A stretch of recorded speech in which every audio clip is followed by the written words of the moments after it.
Good morning, welcome back. It has been a little while since I've been on here, and I feel like I say that in just about every video, but that's just the season of life that we are in right now, and we have been very busy. Not just because, I'm trying to get the shadow off my face. At some point, one of our children spray painted a smiley face on our propane tank.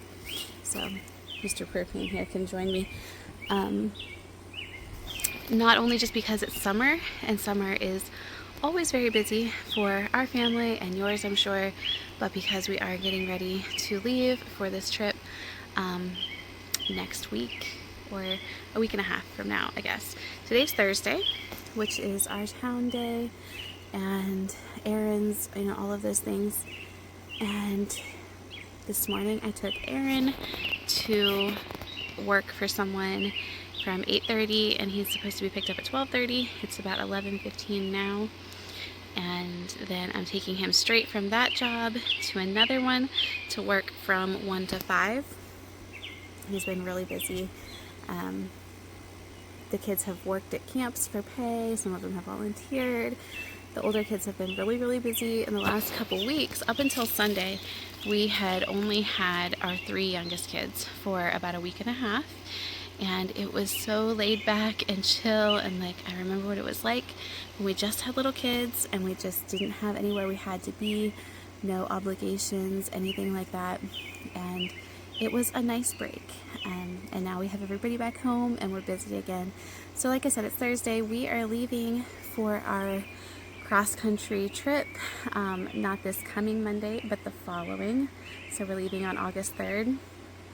And I am hoping to do more videos in August, whether you're interested or not, just because I want them for our kids to be able to look back on our experiences, our adventures. I'm sure there will be lots of unknowns and unplanned things. So today I just wanted to come on here and talk and update you and tell you what's been going on here and in our lives.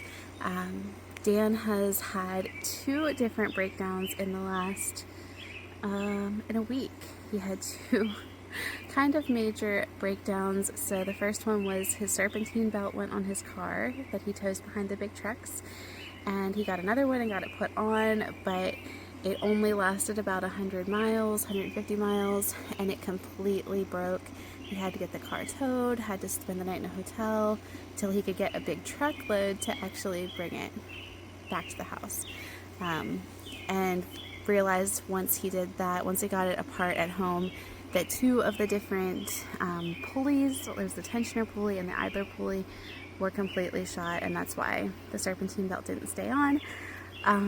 But I'm very, very thankful when the serpentine belt blew, completely came off. He was somewhere where he could get to an exit ramp. It didn't hurt the car, it didn't hurt him. We have roadside assistance on our car insurance, and so he was able to get it towed with no cost to us. That's the first time we've ever used roadside assistance since we had switched to this company, and I wasn't sure how it would go or how easy it would be, but it was very straightforward for him. He was close to the place where he picks up trucks usually in Hagerstown, and so he was able to just get the car towed there, where he knew he could get a big truck that would come past the house and he could get it dropped off here without having to pay, a tow bill for, I guess it would have been like 75 miles or something. There's no way they wouldn't have covered that, for the insurance. So he got that all fixed on Sunday, finally put the tires back on, was ready to go, and that has been going well. But Monday morning he went to Delaware. He was supposed to be doing 3 trips or 3 loads. One was from Hagerstown, Maryland to Delaware, and then 2 that were just like 30 minutes apart, just quick ones while he was in Delaware, back down to Salisbury, Maryland. And so anyway, it was going to be a long day, but he thought maybe he could still make it home. Well, he got that first truck, and I have to say I had a bad feeling about this day the whole weekend when he was talking about going to Delaware. It's just like, I just don't feel right about it. I don't feel like it's a good idea. Are you really sure that this is what you're supposed to do? And he was like, yeah, logistically, of course, it was fine. So he got about half an hour from his destination. He was in Delaware, so he must have been just past the Maryland line, and he glanced back, and you guys know I've told you, what his job entails, but he tows this little car behind a big truck, and it's secured by like a piece of metal that comes from underneath the big truck, runs out to a tow bar which attaches to his car. There's a bunch of pieces, steel pieces, and then of course he has safety cables that keep it, steady and are there in an emergency. So he was driving along and he glanced into the mirror, and his car, which should be directly behind the big truck, was floating in the other lane. And again, praise the Lord, God was so present in this. It was just a 2-lane highway, oncoming traffic, but there was no one coming, which was really good because that road has no berm, no shoulder, So if someone had been coming, he definitely would have hit them with his car. And it happened to be where 2 roads were coming together, and so there was a wide spot in that he was able to get everything pulled off the road, and it was easy, to do that. He wasn't in anyone's way. The car came back, and it did hit the tow bar on the front of the car, hit the big truck tire, and it didn't pop it, but it just rubbed a wear spot in it. And this is a brand new truck, they're talking. Micah had a question about flowers. So these trucks are really expensive, and he called the breakdown line, and they were like, yeah, you're gonna have to pay for that tire, but they have an insurance policy, for things like this. And Dan's deductible was already saved. He has $1,500 in there, which is the deductible for anything that happens. And so they were just going to take that out. It had to be a certain tire because it has to be the same thing that was on it at the factory since it is new.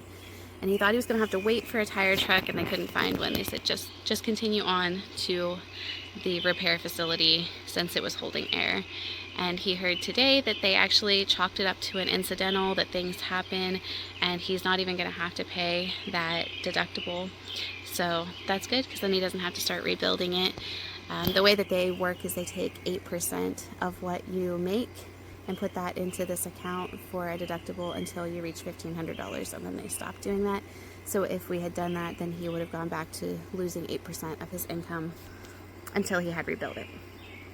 So while those things were going on, that meant that the kids and I needed to follow him for a couple of loads. We did one to southern West Virginia, and then yesterday he took the part that had broken on Monday, took it to a welding shop, and they completely rebuilt it. But while they were doing that, I followed him back to Delaware. So we got home about 10:30 last night, and I am kind of behind on laundry and things, but it is what it is. It was okay. We were safe. We were able to do that. It was a good paying load. There was already fuel in the truck, so we didn't have to pay for fuel.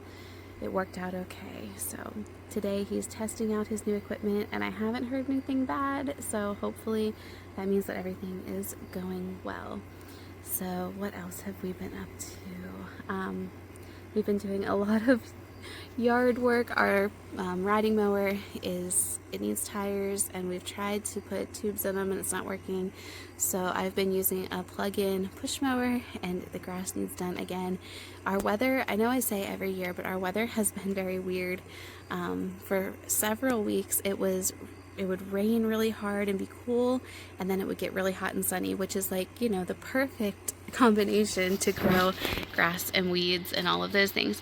So now it is cool. Today it feels like mid to late September. It's maybe 75, if that. We've got a nice breeze. You can see my hair floating in the breeze.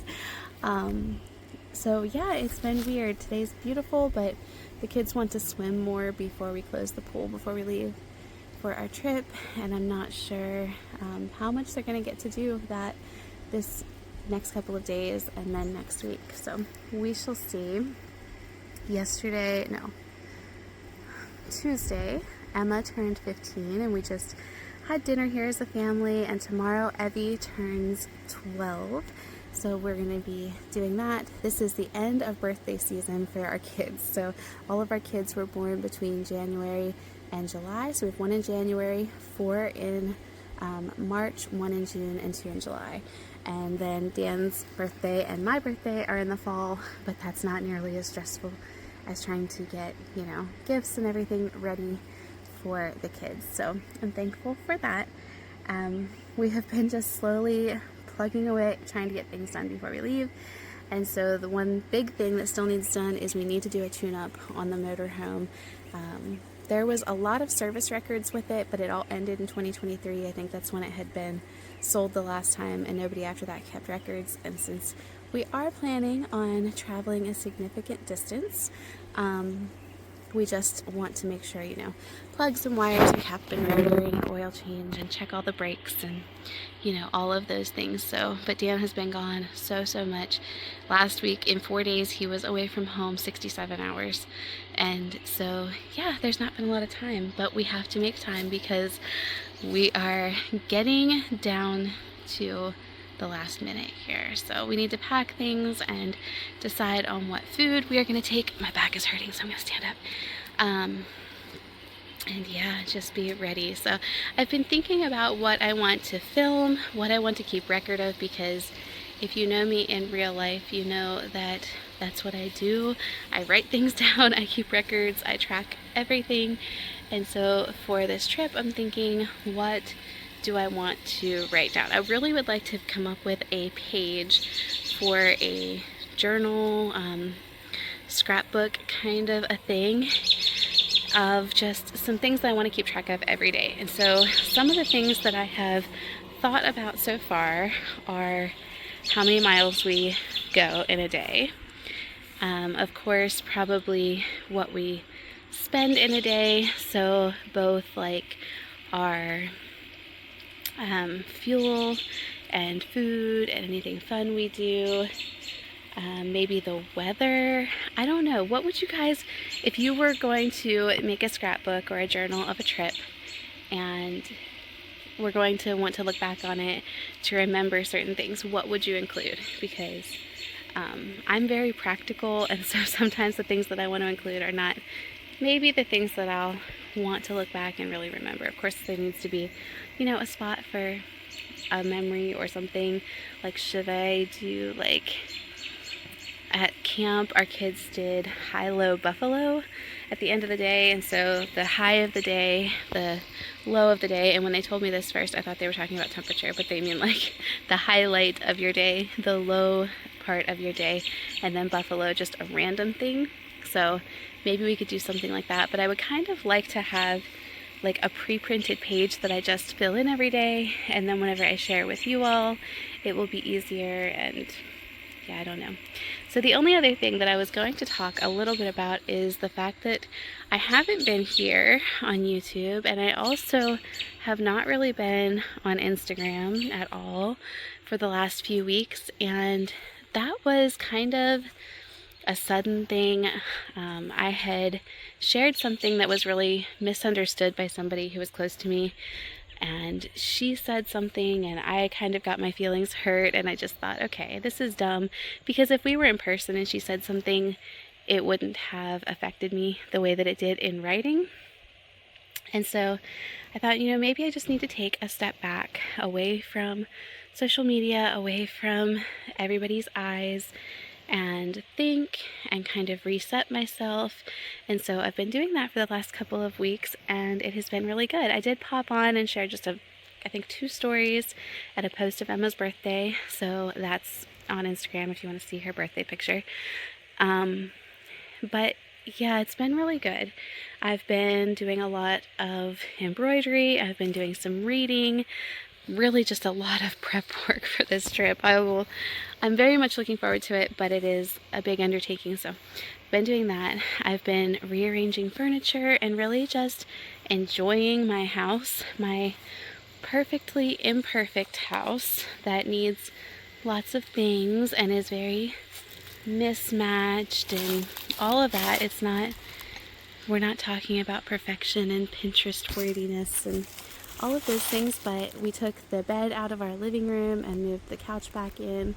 Of course, now Micah decided he's not sleeping again, and so I've been sleeping in a recliner.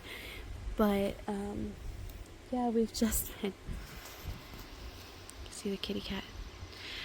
We have, or I have, really kind of slowed down. I've sat outside with a hot drink and a book several afternoons when I can get a few minutes, and so it's been really good for me. And I know that there are lots of other people on that same journey and just feeling the need to pull back from so much stimulation, so much comparison. And so I do want to share here. I do enjoy talking to you all. I enjoy showing you what we're up to. I like having the record of that. But I hope that this will be a place for you to slow down with me and just enjoy real life when it's not what everybody else is doing and it's not perfection. So yeah, that's what I wanted to talk about today. Just share what's been going on and my heart a little bit. I'm gonna show you, kitty cat, don't drink my coffee. No, you can't have it. I think I'll show you the things that we've done maybe to reorganize the house. Like I said, we reorganized the living room. I did a little bit in the front porch, brought in a shelf and took down a shelf and all kinds of things. And then we had bought new curtains for the dining room at the Habitat Restore, and they were white, and they didn't look right with our walls because everything else in our house has like a warm tone, and the white was very cool. So we dyed them navy blue, and I like them. It's cozy. I think it'll go with all the different seasons. So just some things that we've been up to. So I'll give you a peek inside, and then I'm going to upload this as we head to town because service will be better there, and I will hopefully see you guys very soon. If not before, I will see you when we set out on our trip. So talk to you later. Bye. So this is what the living room is looking like currently. Before we had this love seat was there was a twin size bed here, and that couch was here, and so we have rearranged it. This room is about 11 feet wide and probably maybe, I don't know, maybe 11 to 15, somewhere in there, feet long. But you can see here that there's only a walkway between the dining room and the living room. So the only thing that I have bought for this space in the last couple weeks while I've been rearranging is the rug, and we found that at Goodwill for $20, and it goes like right up to this wall and the whole way behind there. So I'm guessing it's like an 8x10 rug for $20, and I love the colors and the pattern. I feel like everything in this space kind of comes together, and I was telling the kids before we died, the curtains, that blue in the dining room, that I feel like blue goes in here, but mostly it's like tan and burgundy and hunter green. There's some blue on this tapestry, but they reminded me that my Scandinavian stars are blue as well. So here's what my shelves are looking like. Micah put these back in order, and I kind of group them usually, but he has them pretty well spread out. That was a lantern that was my husband's grandfather's. Some Mother's Day gifts there. My wedding album is up on the top. Some gifts from kids. One of my strawberry bookends. My lamps in my living room were my grandparents. They have always been in this room. They lived here before we did. So in the corner we just have some blankets, and on this side I have a manual carpet sweeper. And then seating, I feel like we have at least seating for 10 now. This couch came from a lady at our church. The Afghan my mom made. This couch came from Goodwill. This recliner came from a thrift store. It was $50. This love seat came from a thrift store. The blanket, I'm not sure where we got it. It's been here for a long time. This peacock tapestry, I think is actually supposed to be a rug, but we just use it on the back of there. And then this recliner is actually a lift chair with the electrical stuff, and we got it after a dear friend of ours passed away, and we got it right when Dan was recovering from his broken hip, so that was helpful. Our rack up here is actually a gun rack that my mom made when she was in high school, but we just use it for hats, and it has always hung there. My husband got me this little painted circular saw blade for Christmas, one of our first Christmases that we were married. It was done by someone locally. Our Scrabble board has names and things on it. It's missing an I and a Y right now, but my sister-in-law's dad made that. The dulcimer came from my dad. This picture came from Caleb. It was a birthday gift. This was from Dollar Tree about 21 years ago. I made this little quilt. This was an antique gift from my parents. This is a gift from my parents. I'm not sure where the candle came from. This was a gift from my parents. This was made by Aaron many years ago. A Hobby Lobby plate. I love their brown and white stuff in the fall with a thrift store holder, and this shelf was from a thrift store, and it has the I love you sign on it, which I don't love this, but it works for what we need it to. This was 50 cents at the thrift store, and then the other lamp, and then the cover for that couch we've had forever. And this is actually just a bench from a table that we had before the one we currently have, and we used to have kids sitting on it, but it doesn't work well for that anymore, so now it's going to be a coffee table. And then here in the dining room, like I said, we dyed these, and I think it's looking pretty good. I do have a fall tablecloth to put on, but I'm not quite ready for that yet, so I just put the runner on there because we were at Hobby Lobby. Like I said, the brown and cream I really like. They had a table runner on sale when I took Evie there for her birthday outing last weekend, so it's just kind of there.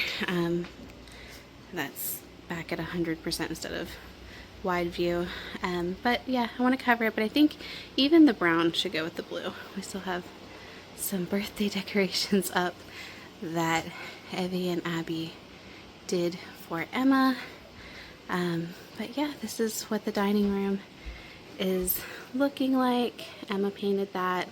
These are from Dollar Tree. That was from Big Lots when it was closing. That's just a printable. My husband's great-grandfather made those.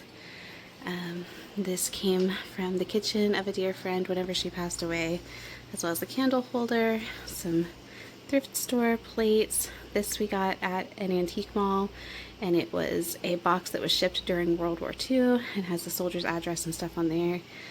Some bird whistles. This shelf my mom made in high school, and just some of our kids' books. And this buffet was my great-grandmother's. The lamp came from a yard sale. It was $3, but yeah, that's what it's looking like right now. And then the whole room, I'll bring you back again. This is like the main living area of our home.